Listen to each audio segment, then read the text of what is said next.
Okay, so let me introduce you to your new gear mesh model. So what have we got? Well, we've got two centres for the gears, one here and one here, and we've got a line between centres drawn in on the backing plate. The two gears have a base diameter, which is also drawn onto the backing plate. The base diameter, I know you all know, is what's used to create the involute form that you can see here.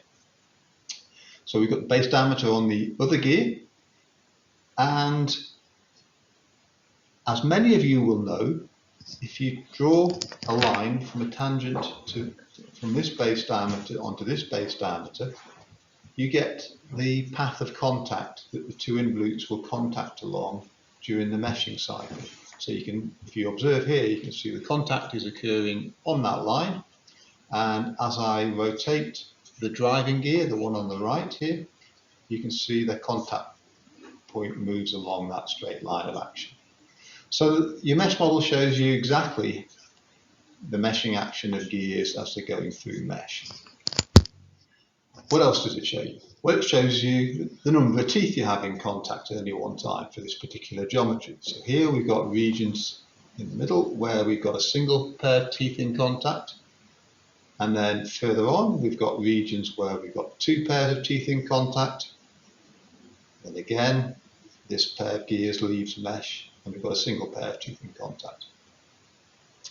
So extremely useful for showing how gear teeth actually work, and this is really useful for people who are new to gearing and trying to understand the principles of how gears operate, but it's also useful if you've got more experience in gears and you want to understand some of the slightly more difficult concepts which are more easily explained when you're looking at an actual mesh model.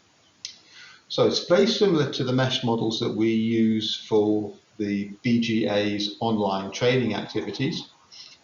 So not only can you observe the videos and understand how things work, but you can then use your mesh model to replicate some of those examples. So for example, we can show the region where you've got two pairs of teeth in contact, like we have here, and in particular, for example, the position where you've got the highest point of single tooth contact, because after that point, as the gears are going through mesh, you've always got two pairs of gears in contact at any one time.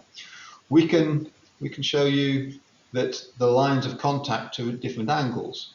So in this case, in the example I've done so far, we've been driving along this line of contact. Well, if I rotate the gears in the other direction, the contact points lie along this line of contact. And we can also look at sliding and rolling in gear teeth. So at this particular point here, we've got the start of active profile in the root of the tooth and the tip of the driven gear.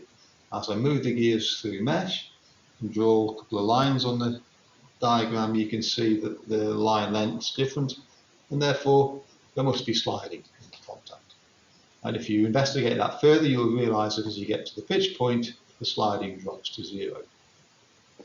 You can also use your mesh model to look at the geometry for the contacting conditions of the gears. So we realise that that's the radius of curvature of the two gears, and therefore for carrying out Hertzian contact stress calculations in accordance with the standards, we can now understand the geometry that standard is now modelling. And similarly, we can look at the bending strength calculations where you get a peak stress occurring in the roots of the teeth at specific instances as the gears go through mesh, in particular when we get to the highest and lowest points of single tooth contact. So there you have it, a very, very brief introduction to your gear mesh model. I hope you find it useful and that you will be able to use it to share your knowledge of gearing with other people, both your colleagues and your customers.